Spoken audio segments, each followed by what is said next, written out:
விருதுநகரில் மாவட்ட ஆட்சியர் ஜெயசீலன் தலைமையில் தேசிய தொழுநோய் ஒழிப்பு தின நிகழ்ச்சி நடைபெற்றது.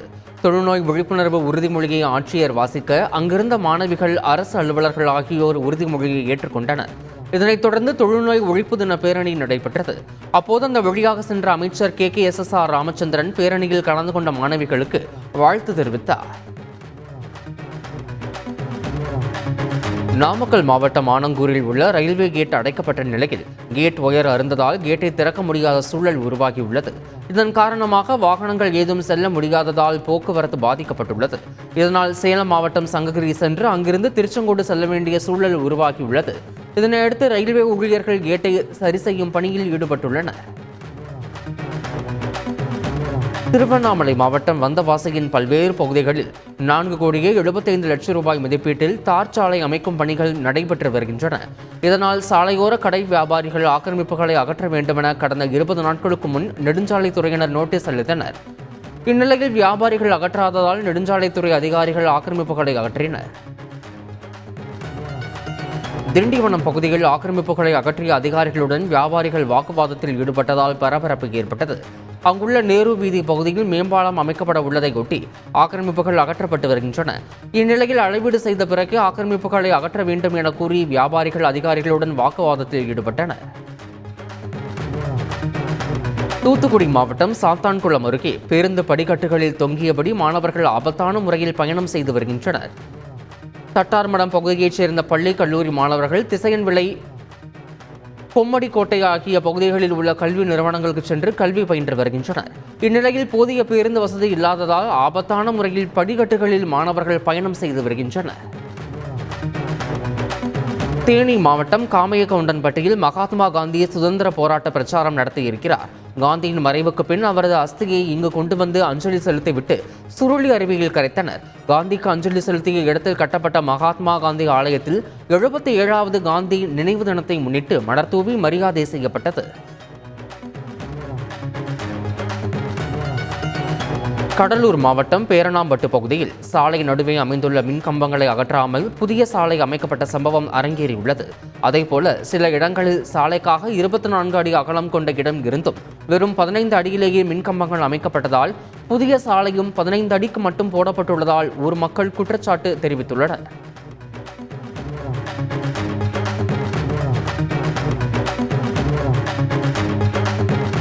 குமரி அருகே பிரசித்தி பெற்ற மேட விளாகம் இறையுமந்தோப்பு சுப்பிரமணியன் சுவாமி கோயிலில் தைப்பூச திருவிழாவின் முக்கிய நிகழ்வான அக்னி காவடி வெகு விமர்சையாக நடைபெற்றது.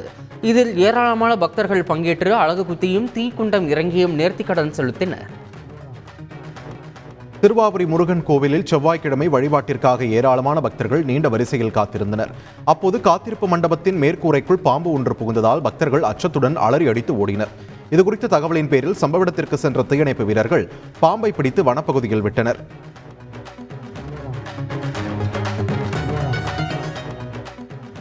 சென்னையை அடுத்த சோழிங்கநல்லூரில் தேசிய சாலை பாதுகாப்பு வாரத்தை ஒட்டி விழிப்புணர்வு பேரணி நடைபெற்றது.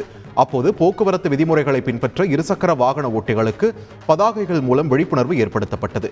அதைத் தொடர்ந்து யமதர்மராஜன், சித்திரகுப்தன் வேடமணிந்த இருவர் போக்குவரத்து பாதுகாப்பு குறித்து விழிப்புணர்வு நாடகத்தை அரங்கேற்றினர்.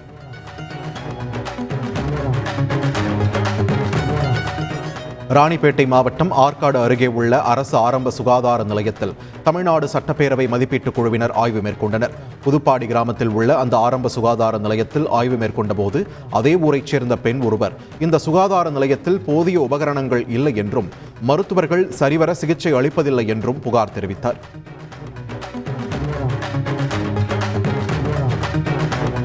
பழனியில் நடைபெற்ற விவசாயிகள் குறைதீர்ப்பு கூட்டத்தில் கனிம வள கொள்ளை நடப்பதாக கூறி சமூக ஆர்வலர் ஒருவர் கோட்டாட்சியரிடம் மனு அளித்தார். அப்போது பழனி, பாப்பம்பட்டி, நரிப்பாறை, குப்பம்பாளையம் உள்ளிட்ட மேற்கு தொடர்ச்சி மலையை ஒட்டிய பகுதிகளில் காட்டுப்பன்றிகளால் விவசாய நிலங்கள் சேதமடைவதாகவும் இதுகுறித்து பலமுறை மனு அளித்தும் அதிகாரிகள் நடவடிக்கை எடுக்கவில்லை என்றும் விவசாயிகள் குற்றம் சாட்டினர்.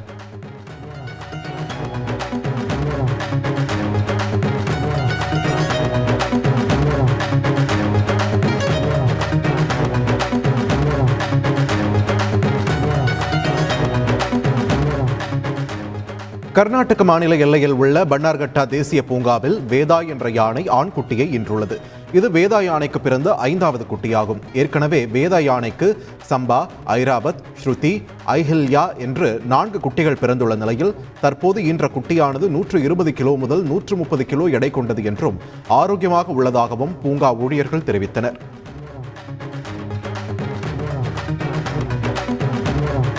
மகாத்மா காந்தியின் 76வது நினைவு தினத்தையொட்டி மதுரை காந்தி அருங்காட்சியகத்தில் உள்ள அவரது உருவச்சிலைக்கு பல்வேறு தரப்பினரும் மாலை அணிவித்து மரியாதை செலுத்தினர்.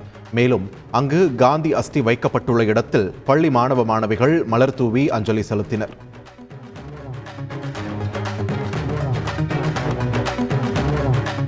செங்கல்பட்டு மாவட்டம் மதுராந்தகத்தில் அகற்றப்படாமல் உள்ள பழைய போலீஸ் குடியிருப்புகளை சமூக விரோதிகள் தவறாக பயன்படுத்தி வருவதாக சமூக ஆர்வலர்கள் தெரிவித்துள்ளனர். மது பிரியர்களும் போதை ஆசாமிகளும் அவற்றை பயன்படுத்தி வருவதால் இரவு நேரத்தில் அவ்வழியே செல்லவே அச்சம் ஏற்படுவதாக பொதுமக்கள் கூறியுள்ளனர்.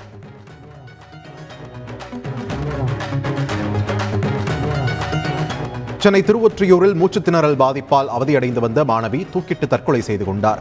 திருவொற்றியூர் ராஜா சண்முகம் நகரைச் சேர்ந்த சாந்தனா மாதவரம் பகுதியில் உள்ள தனியார் கல்லூரியில் பிஎஸ்சி 3ஆம் ஆண்டு படித்து வந்துள்ளார்.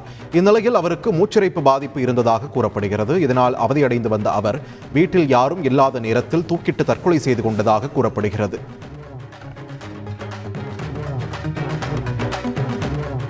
சிதம்பரம் அருகே தனியார் பேருந்து படிக்கட்டில் தொங்கியவாறு சென்ற 2 கல்லூரி மாணவர்கள் டோல்கேட் பக்கவாட்டில் உள்ள இரும்பு கம்பியில் மோதி படுகாயம் அடைந்தனர். அவர்கள் ஆபத்தான நிலையில் மருத்துவமனையில் சிகிச்சை பெற்று வரும் நிலையில் மாணவர்கள் கீழே விழுந்து கிடக்கும் வீடியோ வெளியாகி அதிர்ச்சியை ஏற்படுத்தியுள்ளது.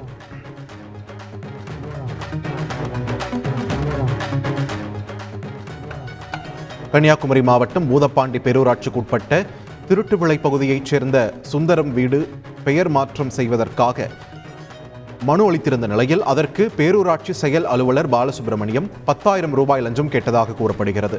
இதனைத் தொடர்ந்து ரசாயன பவுடர் தடவிய 10,000 ரூபாய் பணத்தை பாலசுப்ரமணியத்திடம் சுந்தரம் வழங்கிய போது மறைந்திருந்த லஞ்ச ஒழிப்புத்துறை போலீசார் கையும் களவுமாக பிடித்தனர்.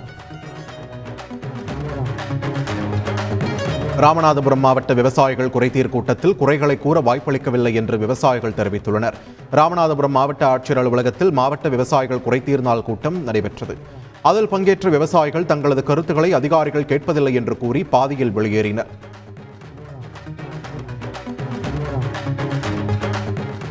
கும்மிடிப்பூண்டி ரயில் நிலையம் அருகே தனியார் ஆக்கிரமிப்புகளை அகற்றும் நடவடிக்கைக்கு எதிர்ப்பு தெரிவித்து சாலை மறியல் போராட்டம் நடைபெற்றது. அப்போது மாற்று இடம் வழங்க வலியுறுத்தி அப்பகுதியைச் சேர்ந்த குடியிருப்பு வாசிகள் சுமார் 70க்கும் மேற்பட்டோர் போராட்டத்தில் ஈடுபட்டனர். இதனையடுத்து அவர்களை போலீசார் குண்டுக்கட்டாக தூக்கிச் சென்று கைது செய்தனர்.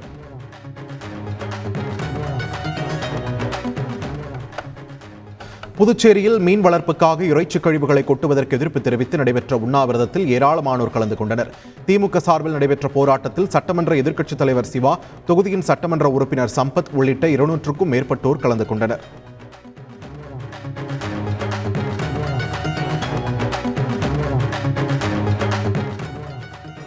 விருதுநகர் மாவட்டம் வத்திராயிருப்பு அருகே மீண்டும் மதுபான கடை திறக்க எதிர்ப்பு தெரிவித்து கிராம மக்கள் போராட்டத்தில் ஈடுபட்டனர். கூமாப்பட்டி பகுதியில் சுமார் 300க்கும் மேற்பட்ட குடும்பங்கள் வசித்து வருகின்றன. இந்நிலையில் 2021ஆம் ஆண்டு மூடப்பட்ட மதுக்கடை மீண்டும் திறக்கப்படுவதாக தகவல் அறிந்த அப்பகுதி மக்கள் மதுபான கடையை திறக்கக்கூடாது என வலியுறுத்தி கண்டன முழக்கங்களை எழுப்பினர்.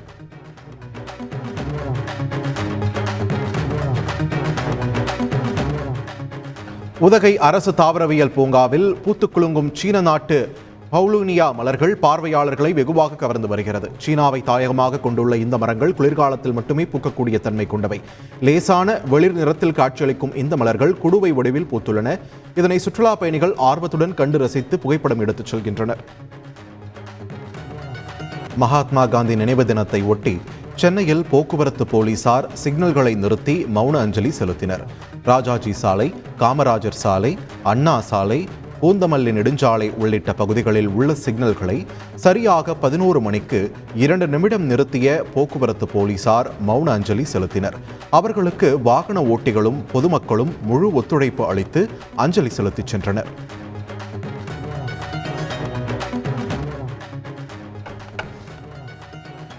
அடிப்படை வசதிகள் செய்து தரப்படவில்லை என கூறி திண்டிவனம் நகர்மன்ற கூட்டத்தில் கவுன்சிலர்கள் வாக்குவாதத்தில் ஈடுபட்டனர். 33வது வார்டு கவுன்சிலர் சீனிராஜ் தன்னுடைய வார்டில் எரிக்கப்பட்ட குப்பைகளை அள்ளி வந்து நகர்மன்ற கூட்டத்தில் கொட்டியதால் பரபரப்பான சூழல் நிலவியது. பழைய தீர்மானங்கள் நிறைவேற்றப்படவில்லை என கூறி கவுன்சிலர்கள் தீர்மான நகலை கிழித்து எறிந்தனர்.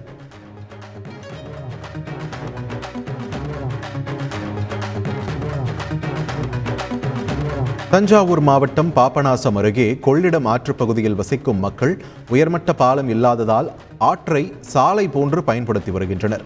விளைபொருட்களை சந்தைக்கு எடுத்துச் செல்ல சுமார் 60 கிலோமீட்டர் தூரம் சுற்றிச் செல்ல வேண்டிய சூழ்நிலை இருப்பதாக மக்கள் கூறியுள்ளனர். இந்த பகுதியில் அரசு உயர்மட்ட மேம்பாலம் அமைத்து தர வேண்டும் என்று விவசாயிகள் கோரிக்கை வைத்துள்ளனர்.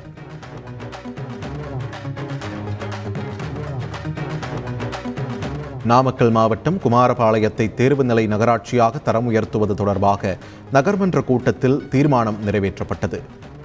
உப்பாண்டபாளையம் ஊராட்சியை நகராட்சியுடன் இணைத்து தேர்வுநிலை நகராட்சியாக தரம் உயர்த்த அரசு பரிந்துரை செய்ததால் அதற்கான கட்டுமானம் குறித்து நடவடிக்கை எடுக்கப்படும் என்று தீர்மானம் நிறைவேற்றப்பட்டது.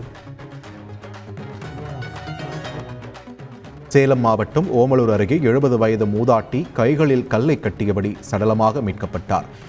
மேட்டூர் கிராமத்தைச் சேர்ந்த 75 வயதான மூதாட்டி சின்னத்தங்கத்தின் மகன் மற்றும் மகளுக்கு இடையே சொத்து பிரச்சினை நீடித்து வரும் சூழலில் இது தொடர்பான வழக்கில் ஆஜராகுமாறு சின்னத்தங்கத்திற்கு நீதிமன்றம் உத்தரவிட்டிருந்தது. இந்த சூழலில் மூதாட்டி சடலமாக மீட்கப்பட்டதால் கொலையா அல்லது தற்கொலையா என விசாரணை நடைபெற்று வருகிறது. தருமபுரி மாவட்டம் இட்லப்பட்டி கிராமத்தில் 15 பேருக்கு போலி பத்திரப்பதிவு செய்து பட்டா நிலங்கள் வழங்கப்பட்டதாக புகார்கள் எழுந்துள்ளன. இதனை கண்டித்து கல்லுடைக்கும் தொழிலாளர்கள் சுமார் 50க்கும் மேற்பட்டோர் குடும்பத்தினருடன் போராட்டத்தில் ஈடுபட்டனர். இது தவிர ஒகேனக்கல் கூட்டு குடிநீர் இணைப்பு குழாய் வழங்க வேண்டும் என்ற கோரிக்கையையும் வலியுறுத்தி பள்ளி மாணவர்களும் போராட்டத்தில் ஈடுபட்டனர்.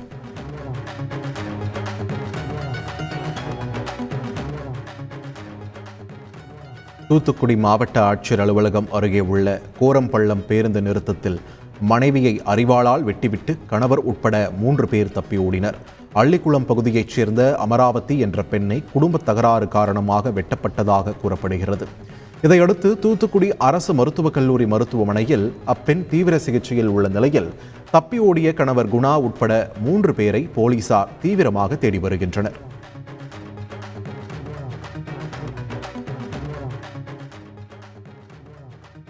விருதுநகர் மாவட்டம் குரண்டி கண்மாயில் இருந்து அரசகுளம் கண்மாய்க்கு நீரை கொண்டு செல்வதற்காக புதிதாக அமைக்கப்பட்டுள்ள கால்வாய் முறையாக இல்லை என்று பொதுமக்கள் குற்றம் சாட்டியுள்ளனர்.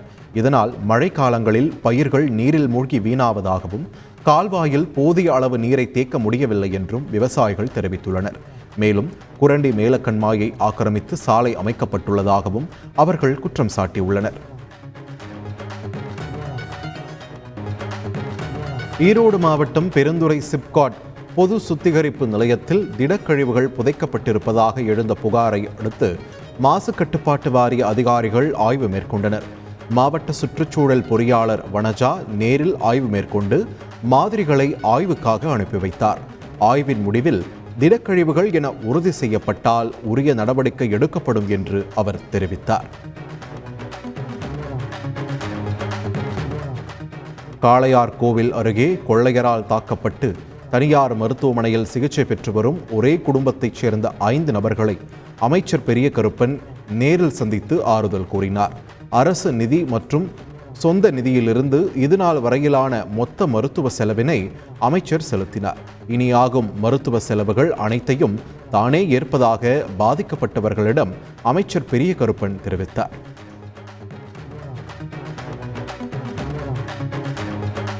ஈரோட்டில் செயல்பட்டு வரும் போக்குவரத்து மண்டல அலுவலகத்தில் போக்குவரத்து தொழிலாளர்கள் தர்ணா போராட்டத்தில் ஈடுபட்டனர். அப்போது உடல்நல பாதிப்பு இருப்பினும் கூடுதல் பணிச்சுமை ஏற்படுத்துவதாக தொழிலாளர்கள் குற்றம் சாட்டினர். இதுகுறித்து புகார் கூறினால் பழிவாங்கும் நோக்கில் நடவடிக்கை எடுக்கப்படுவதாக புகார் கூறினர். தொழிலாளர்கள் பணி பாதுகாப்பை உறுதி செய்ய அரசு நடவடிக்கை எடுக்க வேண்டும் என்றும் போராட்டத்தில் ஈடுபட்ட போக்குவரத்து தொழிலாளர்கள் வலியுறுத்தினர்.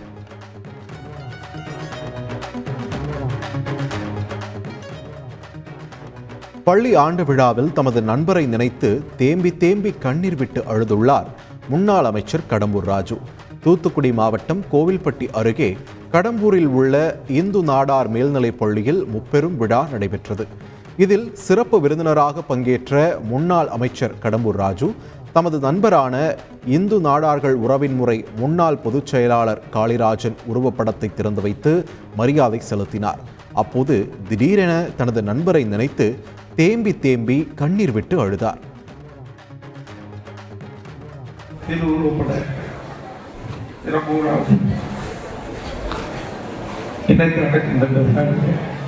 நைட்டு பறக்கும்போது நான் பேசுகிறேன்னா நான் பேசக்கூடிய ஒரே அபிப்பிராயம் தான். நான் அமைச்சராக இருந்தாலும் சரி, எம்எல்ஏ இருக்கிற காலத்தில் சரி, இப்போவும் சரி, அவர் மறைவதற்கு முந்தின நாளும் 12 நிமிஷம் எனக்கு பேசுகிறேன்.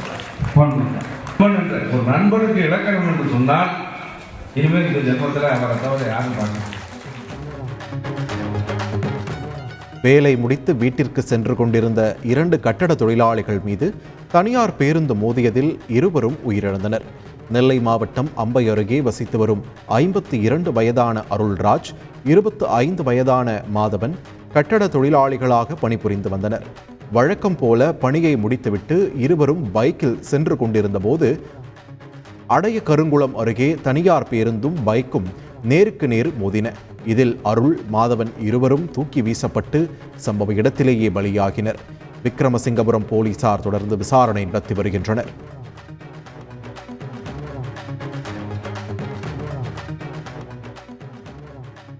சிவகங்கை மாவட்டம் சீத்தூர் அணையில் பாசன கால்வாயில் வீடுகளில் இருந்து வெளியேறும் கழிவுநீர் கலப்பதை தடுக்க கோரி அப்பகுதி இளைஞர்கள் மாவட்ட ஆட்சியரிடம் கடந்த 5 முறை மனு அளித்தனர். ஆட்சியர் நடவடிக்கை எடுக்காத நிலையில் விரக்தியடைந்த இளைஞர்கள் மாவட்ட ஆட்சியரிடம் வெற்றுத்தாளில் கேள்விக்குறியுடன் மனு அளிக்க வந்திருந்தனர்.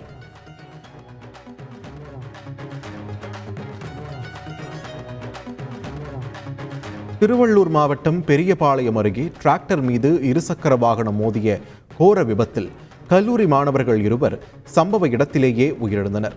தகவலின் பேரில் சம்பவ இடத்திற்கு வந்த போலீசார் இருவரது சடலங்களையும் கைப்பற்றி பிரேத பரிசோதனைக்காக திருவள்ளூர் அரசு மருத்துவக் கல்லூரி மருத்துவமனைக்கு அனுப்பி வைத்தனர். மேலும் இது தொடர்பாக வழக்கு பதிவு செய்த பெரியபாளையம் காவல்துறையினர் விசாரணை மேற்கொண்டு வருகின்றனர்.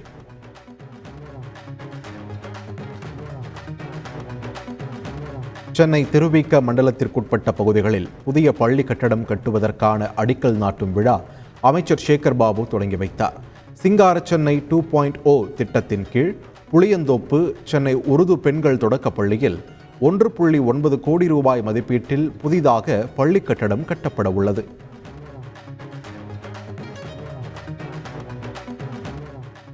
நீலகிரி மாவட்டம் பந்தலூர் தாலுகாவிற்கு உட்பட்ட வாக்னா பகுதியில் உள்ள தேயிலை தோட்டத்திற்கு நடுவே செல்லும் பிரதான சாலையில் ஒற்றை யானை ஒன்று வாக்கிங் செல்வது போல ஒய்யாரமாக நடந்து வந்தது.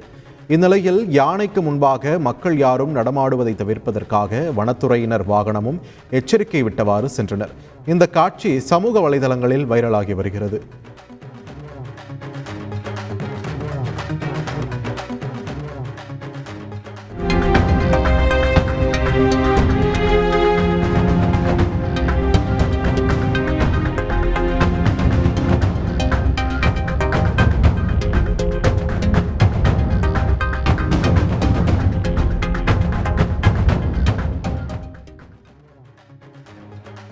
கிருஷ்ணகிரி மாவட்டத்தில் ஓசூர் அருகே காப்பு காடுகளுக்கு வெளியே உள்ள 25க்கும் மேற்பட்ட நீர்நிலைகளில் பறவைகள் கணக்கெடுப்பு நடைபெற்றது. இந்த பணியில் வன அலுவலர்கள், தன்னார்வலர்கள், பள்ளி கல்லூரி மாணவ மாணவியர் என 50க்கும் மேற்பட்டோர் கலந்து கொண்டனர். கணக்கெடுப்பு பணியின் போது 200க்கும் மேற்பட்ட பறவை இனங்கள் அடையாளம் காணப்பட்டுள்ளன.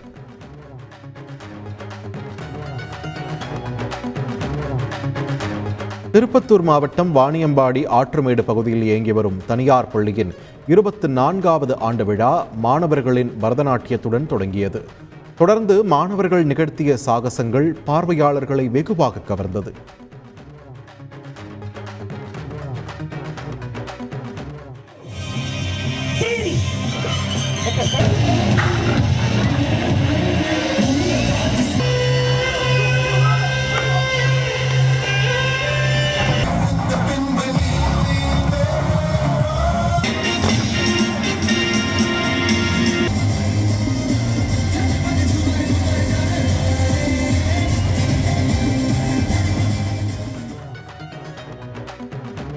சிதம்பரம் அண்ணாமலை பல்கலைக்கழக பொறியியல் கல்லூரியில் 1974ஆம் ஆண்டு பொறியியல் படித்த மாணவர்கள் 50 ஆண்டுகளுக்கு பிறகு சந்தித்தனர்.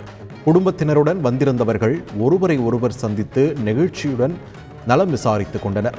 அப்போது பல்கலைக்கழக பொறியியல் கல்லூரியின் பயன்பாட்டிற்காக வெப்ப பரிமாற்று ஆய்வகத்திற்கு விசேஷமாக வடிவமைக்கப்பட்ட டெஸ்ட் ரிக் ஒன்றை முன்னாள் மாணவர்கள் வழங்கினர்.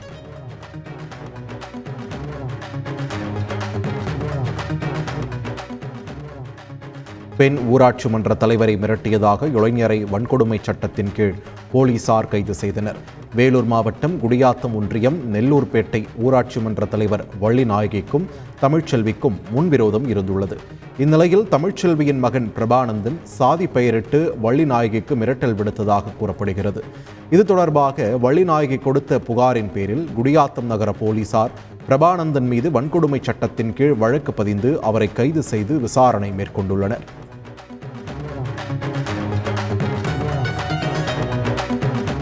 கரூர் பேருந்து நிலையம் அருகில் தனியார் ஹோட்டல் விடுதியில் மின்தடை ஏற்பட்டதால் லிப்டில் சிக்கிக்கொண்ட வங்கி மேலாளர் பாலசுப்ரமணியன் பாதுகாப்பாக மீட்கப்பட்டார். கரூர் தீயணைப்பு உதவி மாவட்ட அலுவலர் திருமுருகன் தலைமையில் உடனடியாக சம்பவ இடத்திற்கு வந்த தீயணைப்பு படையினர் பாலசுப்ரமணியை மீட்டு முதலுதவி செய்து அனுப்பி வைத்தனர்.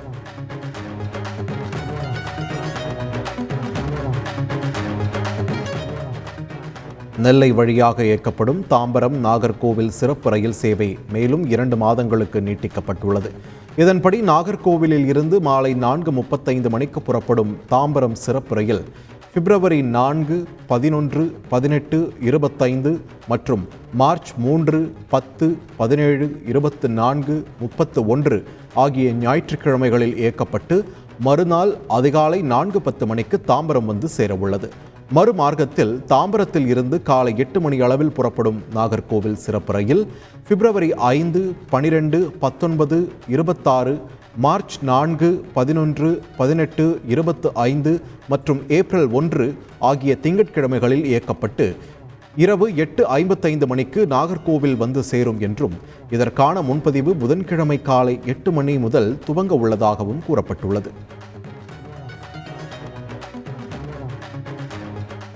சாதிய மோதல் கொலை வழக்கில் 2 நபர்களுக்கு ஆயுள் தண்டனை விதித்து சிவகங்கை நீதிமன்ற பெண் நீதிபதி தீர்ப்பு வழங்கியுள்ளார். கடந்த 2013ஆம் ஆண்டு டிசம்பர் 5ஆம் தேதி மதுரை அனுப்பானடியில் ஒரு சமூகத்தைச் சேர்ந்தவரை வேறு சமூகத்தைச் சேர்ந்த சிலர் கொலை செய்துள்ளனர். இதற்கு பழிவாங்கும் விதமாக 2014ஆம் ஆண்டு ஊரணியில் குளித்துவிட்டு வந்த முத்துராஜா என்பவரை ஒரு கும்பல் கொலை செய்தது. இந்த வழக்கில் பாண்டி, பிரசாத் என்ற இருவரும் குற்றவாளிகள் என்று தீர்ப்பளித்த சிவகங்கை கூடுதல் மாவட்ட நீதிபதி சத்யதாரா ஆயுள் தண்டனையும் 10,000 ரூபாய் அபராதம் விதித்தும் தீர்ப்பு வழங்கினார். செய்திகளை உடனுக்குடன் தெரிந்து கொள்ள உடனே சப்ஸ்கிரைப் பண்ணுங்க.